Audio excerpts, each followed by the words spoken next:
April মাসে দেশে প্রচন্ড গরম পড়ে। এই তাপ 70 বছরের রেকর্ড নষ্ট করে দেয়। এর প্রভাব থেকে মানুষ কোনো রকমে নিজেদের বাঁচিয়েছিল, কিন্তু এই গ্রীষ্মের সামনে গমের ফলন হাল ছেড়ে দেয়। তাপের প্রভাবে এবছর দেশে গম উৎপাদন কমার আশঙ্কা করা হচ্ছে। এই পতনের কারণে ভারত আর রাশিয়া ইউক্রেন যুদ্ধের পরে উদ্ভূত পরিস্থিতির সুবিধা নিতে পারবে না। প্রকৃতপক্ষে সরকার কঠিন সিদ্ধান্ত নিয়ে মূল্য নিয়ন্ত্রণের জন্য অবিলম্বে গম রপ্তানিতে ব্যান লাগিয়েছে। যদিও গম ক্রয়কারী দেশগুলোকে আশা দেখানো সরকারের চেষ্টাগুলোতে রপ্তানি নিষেধাজ্ঞা আরোপের ফলে বড় ধাক্কা লাগবে, কারণ সরকার 2022-23 সালে 1 লাখ টন গম রপ্তানির লক্ষ্যমাত্রা নির্ধারণ করেছিল।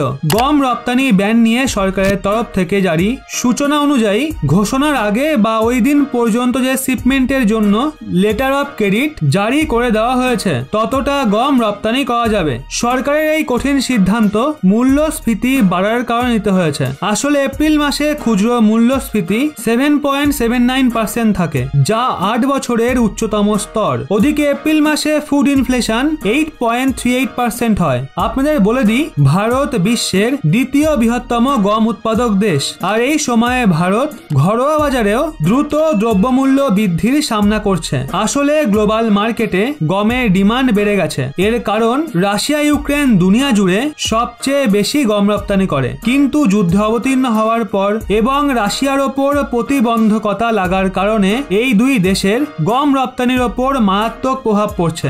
এর জন্য ভারতের গমের রপ্তানি বাড়তে শুরু করেছিল।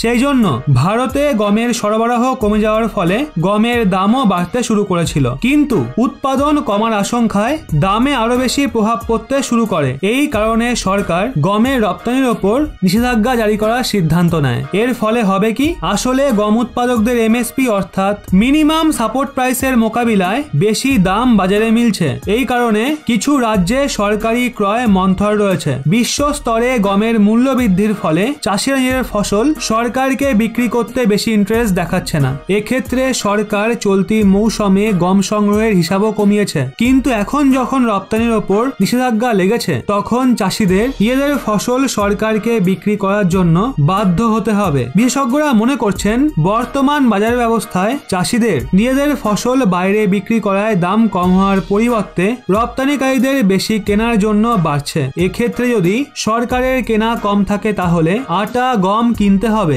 যার জন্য এর ফলে সাধারণ মানুষরা আরো বেশি অসুবিধার সম্মুখীন হতে পারে। কিন্তু এখন সরকারের নেওয়া অ্যাকশন মূল্য বৃদ্ধির ওপর একটু বাধা তো অবশ্যই লাগাবে। তো বন্ধুরা, সরকারের এই সিদ্ধান্ত নিয়ে আপনাদের কি মতামত? সরকারকে এই সিদ্ধান্ত নিয়ে একদম ঠিক করেছে? কমেন্টে অবশ্যই জানান।